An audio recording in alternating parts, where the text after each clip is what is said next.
Тажикстанда күйүүчү майдын тартыштыгы байкалууда. Бул тууралуу кошуна өлкөнүн басылмалары жазып чыгышты.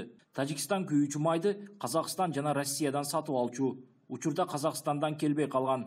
Россиядан келген бензин толук кандуу жетпейт жана баасы кымбат. Ошондуктан автозаправкаларда чектөө киргизилген. Жергиликтүү элдин айтымында Тажикстанда 1 литр бензин 8 тажик самони же кыргыз сомуна салыштырганда 60 сомго жакындап калган. Буга чейин Тажикстан бензин солярканы Кыргызстан аркылууда арзан баада алып турган. Учурда Кыргызстан аркылууда Тажикстанга күйүүчү май өткөрүү токтогон. Ал эми контрабанда жолу менен өткөргөндөргө Кыргызстандын күч түзүмдөрү тарабынан катуу чара көрүлөт деп УКМКнын төрагасы Камчыбек Ташиев айтты. Тажикстан өткізіп отқан аткезчи менен Кыргызстандағы аткезчи гана байыт болду.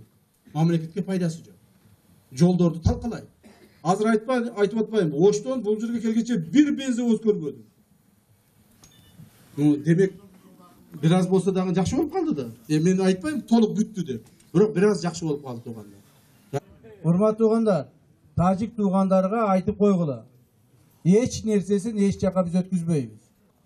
Biz çegarabız seçilmeyince ötküzüge hakkımız yok. Sebebi bizden çegarabız seçişimiz gerekli. Çegara seçiler, andan keyin ekonomikalık hizmettaşımız köböйөт. Azırınca biz alardık. Jönden jön ötküze albayбыз. Jönden jön jeri bizde eksploatasiyaga бере албайбыз.